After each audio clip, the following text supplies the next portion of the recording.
주님께서 여러분과 함께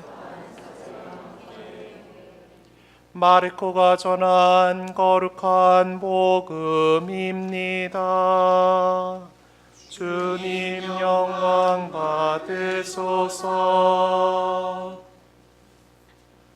하느님의 아드님 예수 그리스도의 복음의 시작. 이사야 예언자의 글에 보라, 내가 내 앞에 내 사자를 보내니 그가 너의 길을 닦아 놓으리라. 광야에서 외치는 이의 소리, 너희는 주님의 길을 마련하여라. 그분의 길을 곧게 내어라 하고 기록된 대로 세례자 요한이 광야에 나타나 죄의 용서를 위한 회개의 세례를 선포하였다. 그리하여 온 유다 지방 사람들과 예루살렘 주민들이 모두 그에게 나아가 자기 죄를 고백하며 요르단강에서 그에게 세례를 받았다. 요한은 낙타 털옷을 입고 허리에 가죽띠를 둘렀으며 메뚜기와 들꿀을 먹고 살았다. 그리고 이렇게 선포하였다. 나보다 더 큰 능력을 지니신 분이 내 뒤에 오신다. 나는 몸을 굽혀 그분의 신발끈을 풀어드릴 자격조차 없다. 나는 너희에게 물로 세례를 주었지만 그분께서는 너희에게 성령으로 세례를 주실 것이다.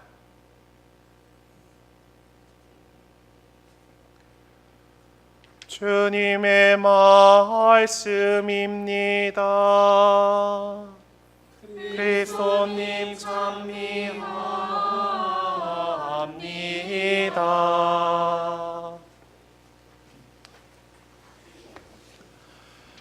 네, 스크린 내려주시고요. 네. 오늘 우리는 예수님의 앞서서 광야에서 외치는 이의 소리로 그분의 길을 준비하기 위해서 파견된 세례자 요한의 이야기를 복음 말씀으로 들었습니다.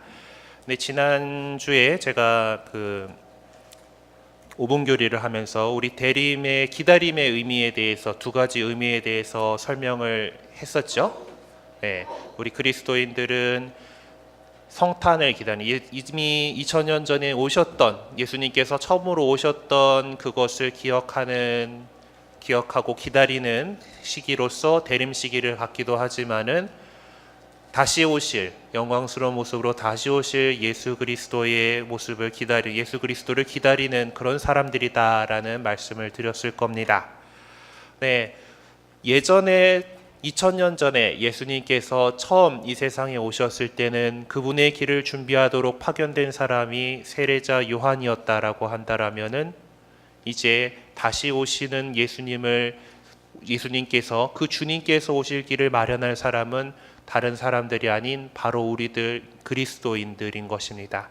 이 세상 안에서 골짜기는 메우고 높은 산은 깎아서 그분께서 오실 길을 평탄하게 마련하는 것, 곧 하느님 나라의 그 완성된 모습을 향해서 이 사회의 모든 것들을 그렇게 가깝게 하느님 나라에 가깝게 만들어가는 것이 우리 그리스도인들에게 맡겨진 소명, 특히 그 예언자직, 사제직, 왕직 가운데에서 우리가 갖고 있는 왕직에 해당하는 그런 임무인 것입니다. 우리의 직무이죠. 그렇기 때문에 우리 교회는 이 대림 2주일에 그 인권주의를 지내고 우리 교회가 세상에 대해서 선포하는 복음의 말씀, 즉 사회교리에 대해서 인식을 더 같이 하고 그것들을 살아나가자라는 그런 운동을 하는 겁니다. 그래서 마치 우리 한국천주교 주교회의 정의평화위원회하고 우리 서울대교구 정의평화위원회하고 평화방송이 힘을 합쳐가지고 사회교리에 대한 아주 중요한 내용들, 핵심 키워드들에 대해서 간략하게 설명하는 동영상을 만들어 주셔서 이걸 같이 시청하도록 하겠습니다.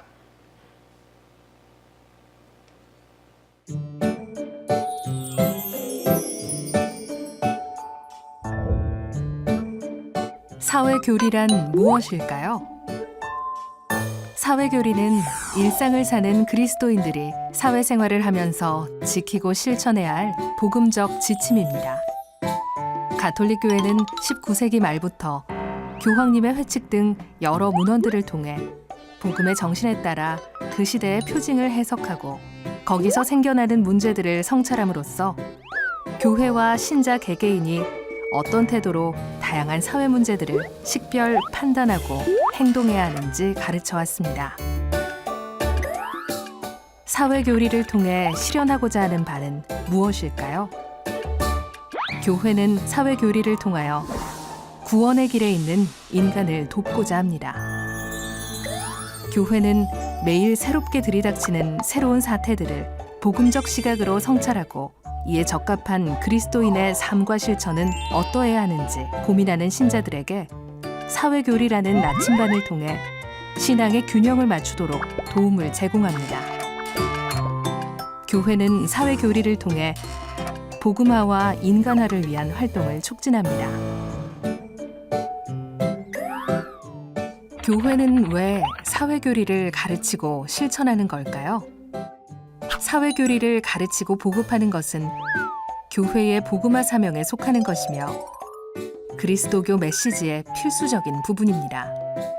교회의 사회교리는 사랑과 정의로 화해와 조화를 이룬 사회, 정의가 깃들어 있는 새 하늘과 새 땅을 역사 안에서 미리 준비하는 사회가 따라야 할 길을 가르쳐 줍니다.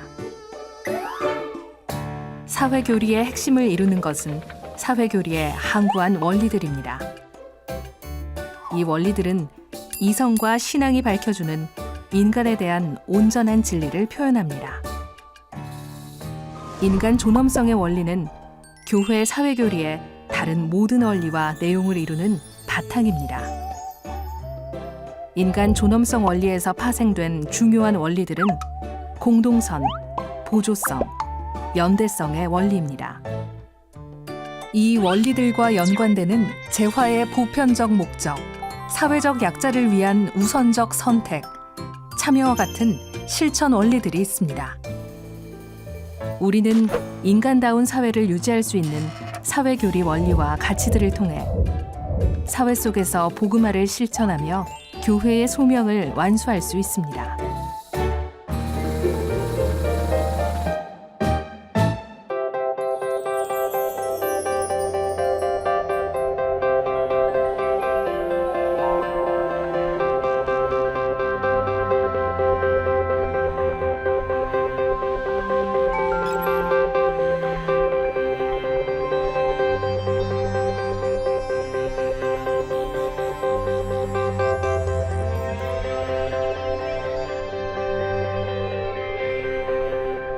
난민은 위험이 아니라 위험에 처한 사람입니다.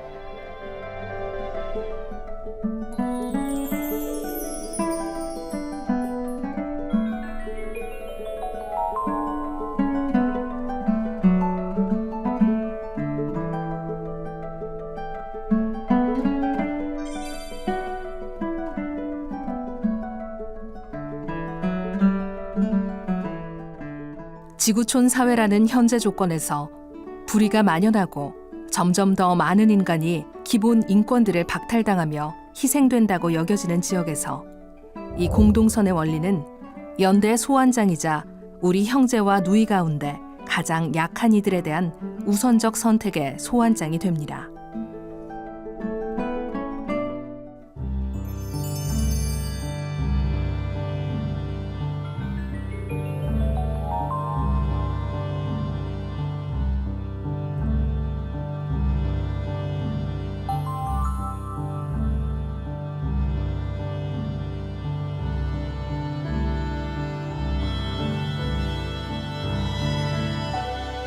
어떻게 나이든 노숙자의 죽음은 뉴스가 되지 않으면서 주가가 2포인트 하락한 것은 뉴스가 될 수 있단 말입니까? 이는 바로 오늘날의 경제가 불평등을 양산하는 경제임을 보여주는 한 사례입니다.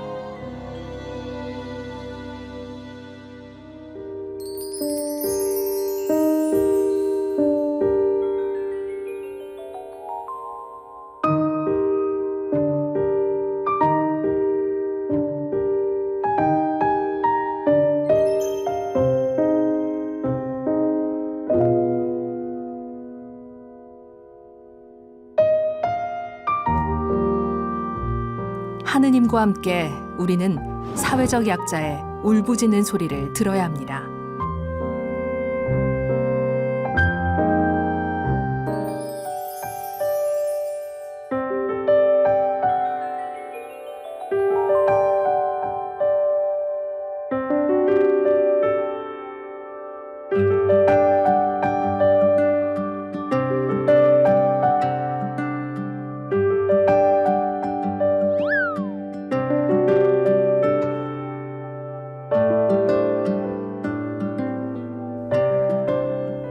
정치 권력은 공동선을 이룰 수 있도록 소유권의 정당한 행사를 규제할 권리와 의무를 지고 있다.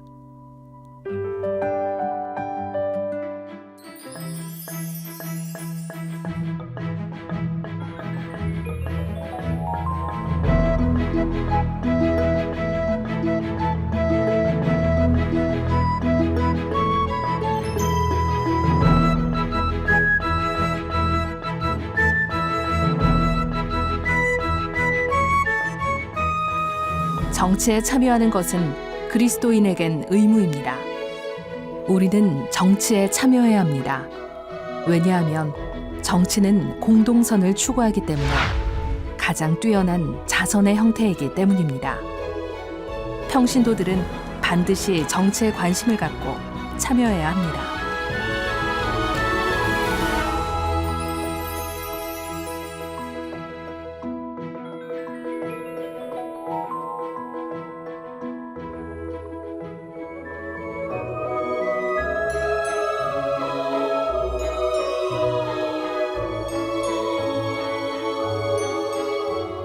우리는 세계화된 세상에서 세계화된 무관심으로 타락했습니다. 우리는 이웃의 고통에 익숙해지고 있습니다. 무관심의 세계화는 우리 모두를 무책임한 익명의 사람들로 만듭니다. 이름도 없고 얼굴도 없는 그런 사람들 말입니다.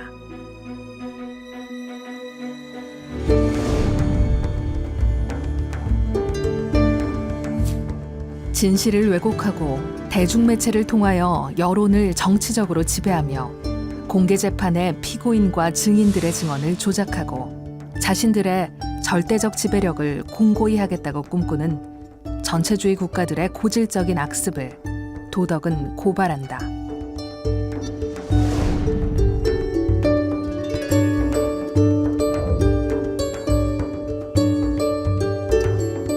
올바른 여론이 형성되려면 각자가 자신의 느낌과 생각을 주장할 수 있는 자유가 절대적으로 필요하고 각 개인과 단체의 언론의 자유는 공동선과 공공윤리를 저해하지 않는 한 보장되어야 한다.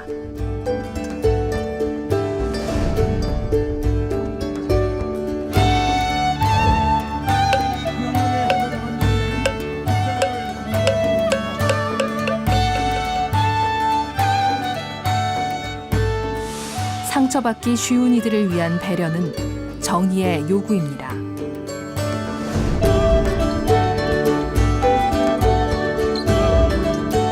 빈곤의 구조적 원인들을 찾아 해결하는 일은 더 이상 지체될 수 없습니다.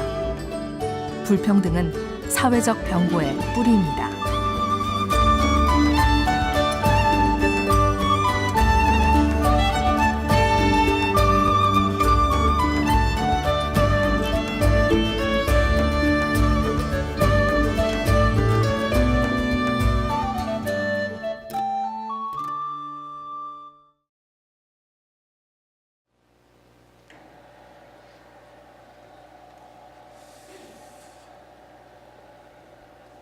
네, 우리 교회는 이 사회 안에서 살아가고 있고 이 사회를 복음화하고자 합니다. 예수 그리스도께서 가르쳐 주신 그 가치를 이 세상에서 실현하고자 하는 거죠. 그러기 위해서 우리는 모든 인간의 공동선, 왜냐하면 인간이 갖고 있는 하느님께로부터 하느님의 모상대로 창조된 인간이 갖고 있는 이 존엄성을 갖다가 모든 인간이 공평하게 누릴 수 있도록 이렇게 해 나가야 되는 그런 책무를 갖고 있기 때문입니다. 우리들이 이런 일들을 해 나가고 또 이 연대와 또 정의의 문화가 공정과 정의의 문화가 이 세상에 더욱 펼쳐가져 갈 때 과연 더 지금의 부족한 이 세상이지만은 하나님 나라를 향해서 더욱더 가까이 다가갈 수 있을 겁니다. 그렇게 된다라면은 오늘 제2독서에서 베드로 사도께서 우리에게 말씀하신 대로 그 하나님 나라가 오는 것, 예수 그리스도께서 오시는 것을 더 앞당길 수 있는 우리들이 되어야 하겠죠. 그래서 그분께서 오시는 길을 이렇게 닦아낼 수 있는 우리들이 이 세상을 만들어 나가는데 교회가 어떤 것을 가르치고 있는가 한번 이번 기회를 통해서 관심을 가지고 또 세상에 그리스도의 가치를 심기 위한 노력들에 함께 해주셨으면 좋겠습니다. 사실 뭐 저 영상이 담고 있는 것들이 우리 가톨릭 교회가 갖고 말하는 사회교리의 뭐 그냥 주요 키워드들만을 나열했을 뿐입니다. 뭐 이것만 가지고도 뭐 1년이든 한 학기든 이렇게 공부를 할 수 있을 만한 그런 내용이고, 뭐 사실 아까 본 중간에 간추린 사회교리라는 뭐 책 문헌들이 이렇게 언급이 됐던 거 기억하실 텐데, 그게 거의 무슨 가톨릭 교회 교리서만큼 두껍습니다. 하여튼 그런 정도로 사실 교황님들, 역대 교황님들과 우리 교회가 계속해서 이 사회에 복음을 심기 위한 여러 가지 문헌들을 이렇게 발표를 해왔고, 그것들을 이제 늘 살아가려고 계속해서 노력하고 있는 것입니다. 뭐 본인의 어떤 정치적인 스탠스하고 조금 다른 이야기들이 있을 수 있습니다. 하지만은 그것이 우리 교회가 가르치는 것, 예수 그리스도께서 우리에게 주신 복음을 우리 교회가 이 세상에서 어떻게 실현할 것인가에 대한 그런 결과물이다라는 것을 기억해 주셨으면 좋겠습니다. 그리고 그것들에 대해서 더욱 알고서 우리가 정말 그냥 세상 사람들의 가치가 아닌 복음의 가치를 살아가는 사람들로서 이 세상에 더욱 이런 문화를 확산시킨다라면 예수님께서 더욱 기뻐하시면서 영광스러운 모습으로 오실 그날이 다가오는데 우리가 한몫하지 않을까 싶습니다. 우리들의 이런 우리들의 모든 일에 하느님께서 축복해 주시고 이끌어 주시기를 청하면서 오늘 이 미사 정성껏 봉헌하도록 합시다. 잠시 묵상하시겠습니다.